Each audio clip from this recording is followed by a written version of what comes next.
Hello, welcome to another session from Magna Training. In this session, we are going to talk about what is SAP. So this is a brief overview of SAP. You have a text version of this document available on www.magnatraining.com/whatisSAP. All right. So for starters, what is SAP? SAP stands for Systems, Applications, and Products in Data Processing. There's a German equivalent to this, but this is the English equivalent of what SAP stands for. And SAP, as I was mentioning, is a German company. It started in Mannheim, Germany, and then it's now a big international company which has probably more customers outside of Germany than it has inside of Germany. It's an ERP. ERP stands for Enterprise Resource and Planning Software. So if you want to have more information, you can just click on that link down there, magnatraining.com/whatisERP. It has a video and some information on what the basics and backgrounds of what an ERP is and the different ERP systems around in the industry. Also, SAP was started by 5 IBM engineers in the late 1970s. And the fundamental difference they wanted to make in the software was that it was standards-based ERP software. So it's not to say that there were some software packages or some software companies out there in 1970s, mostly probably based on the mainframe. SAP tried to differentiate itself from the crowd by focusing more on the common requirements of any company. So it starts out with one company, starts implementing requirements for that, and tries to standardize the requirements and take the same standard requirements to the next company and say, hey, we got all this requirement figured out, why don't you just buy this off-the-shelf package? Once again, this was done on a mainframe. So back in the 1970s, that was the only system. So there was no concept of client server back then. So the initial release is called R2. The R in the R2 stands for real time, and it was called R2, and it was on a mainframe. So the first release that SAP has done was on a mainframe, and the package was a financials package. So it talks about basic financial accounting, and then P&L statement, balance sheet statement, and assets and all that.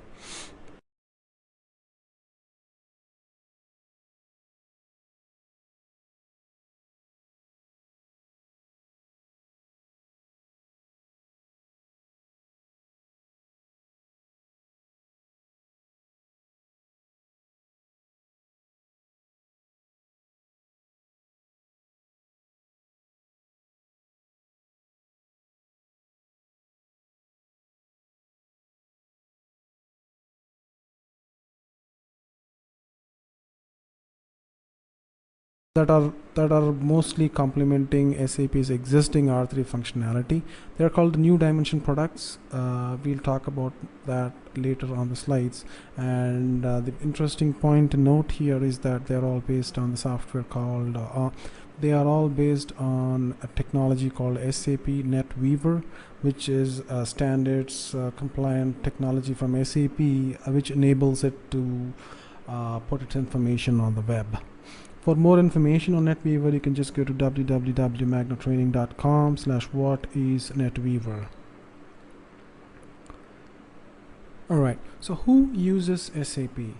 70% of all Fortune 100 companies use SAP. This is according to the Gartner research in 2008, so this data is as accurate as of 2008, but it's still valid because there are not much changes that will happen in this section of the companies. And again, 50% of all Fortune 500 companies use SAP for their daily operations. And for the small and medium enterprises, SAP has released a software called ByDesign and Business One. Business One is a standalone version of their ERP for small and medium enterprises. ByDesign is a hosted version of SAP designed specifically for small and medium enterprises. So when we say small and medium enterprises, it's anywhere between 100 million to 700, 800 million. So it's something that's less than 1 billion and above 100 to 100 million. When we talk about the big companies, the Fortune 100 and 500 companies, you can see that the pictures over there just say talk for themselves. Walmart, ExxonMobil, Ford, Apple, Adobe, Unilever, Chevron, Bank of America, GM, Deutsche Bank. Many companies use SAP. Probably just go to Google and type in companies that use SAP. You'll get some information on the SAP's clients. That being said, what are the different modules in SAP, or ECC as it is called these days? ECC stands for Enterprise Central Component. So it is the next version of SAP R3. So SAP R3 or ECC has all these different modules. It's a module in SAP or a component in SAP that deals with a specific business functionality. For example, the module FICO, which stands for Finance and Controlling, deals with the finance and controlling aspects of an enterprise. And the module SD deals with the sales and distribution aspects of the enterprise. The module MM deals with material management, PP deals with production planning, QM stays with quality management, warehouse management, logistics execution, HR, human resources. PS stands for project systems, and EH&S stands for environment, health and safety, product lifecycle management. Some of the functionalities that you see here is pretty straightforward. For example, you might easily understand what finance, what is the functionality of finance in a company, or sales, or procurement. But SAP also has other modules for more esoteric requirements like project systems, logistics execution. These are all specific requirements that not all companies might have. For example, when we talk about finance and controlling, Bank of America did a project in 2008 that only deals with their finances, because Bank of America, for example, only deals with finance. It doesn't do logistics, it doesn't do production planning, it doesn't have project systems maybe, or it doesn't have environment, health and safety module. So it deals mostly with finance. So it has finance related modules from the core module like FICO, and and as is in the next screen that we are going to see, it might have implemented other new dimension modules like consolidation, BPC, business process consolidation, or financial supply chain management. Takeaway from this screen is that not all companies might use all modules, but these are all the different modules or functionality that's available in SAP. So different companies use a subset of these modules, and I, as of now, have not seen any company that uses all of these modules. Alright, this screen talks about the new dimension products from SAP. They are called MySAP. These are all the products that come under the MySAP umbrella. Some of the products are CRM, SRM, APO, and so when I say CRM, it talks about customer relationship management. So customer relationship management talks about pre-sales and post-sales activities of a company, including marketing, service, and then some sales, channel management, etc. Supply relationship management deals with extending the procurement of an enterprise. Advanced planner and optimizer, or it's called SCM these days, which stands for supply chain management.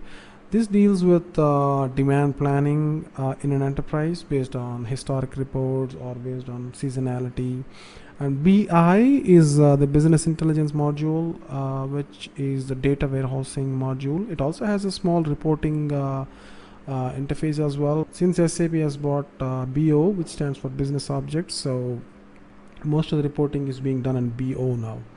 So these new dimension products, SCM, BPC, and FSCM, are based on BI, and there are many more products in fact that are based on BI and leverage the analytics and data warehousing processing capabilities in BI. PI stands for process integration, or exchange infrastructure as it was called previously, and this module deals with integrating the different SAP products together and interacting with other non-SAP products. And SAP also has a bunch of industry solutions, as they're called, or IS for short. For example, if you see there is a industry solution offering called ISAFS, which stands for apparel and footwear. The reasons why SAP has come up with industry solutions is that as part of the implementation that SAP has been doing for quite a lot of companies, what SAP has found out is that the requirements, the business requirements, are pretty similar in industries from a particular domain. For example, when you talk about Nike as a company that manufactures shoes and apparel, it's only natural that companies like Adidas, Reebok, Puma, all of these companies have the same or similar set of requirements. So it made sense for SAP to launch a product that deals only with a specific vertical. Let's say, in this case, apparel and footwear. So IS-AFS is a solution from SAP. It's a totally different package altogether that only specifically deals with the business problems and associated with apparel and footwear industry. Similarly, SAP has also got close to 23 or 25 different industry solutions: IS oil, IS utilities, retail, auto, and media. Oil and gas, for example, is used by the major oil industries. Utilities used by the major utilities industries. Let's say Comcast or Pacific Gas and Electric, and all your utilities industries. IS retail is used by your retail industries, say Walmart, Apple retail stores, and these companies that have a retail presence use retail. SAP IS retail. IS auto is used by GM, Ford, or Freightliner, or the trucking company, or any company that uses that is in the automotive domain. IS Media is used by media companies like Reuters, Thomson Reuters, or Oxford University Press, and all companies that are in the media and publishing industry. So as I was mentioning previously, there are close to 25 industry verticals as I speak, and they are growing. These are some examples of industry solutions implemented in different companies. Nike, Adidas, Reebok, all of these apparel and footwear companies use the industry solution AFS. ExxonMobil, ConocoPhillips, Chevron, these oil giants use the IS solution called IS Oil. And IS Media, as I was mentioning, is used in companies like Thomson Reuters, Oxford University Press, and even the film producing company Lionsgate uses IS Media. That was a brief introduction to what SAP is. If you got any feedback, please do feel free to visit our website www.magnatraining.com and leave us a comment. We're also available on YouTube, and we've got a channel, youtube.com/magnatraining, and we're also available on Twitter, twitter.com/magnatrain, facebook.com/magnatraining. Hope this session was useful. Thank you.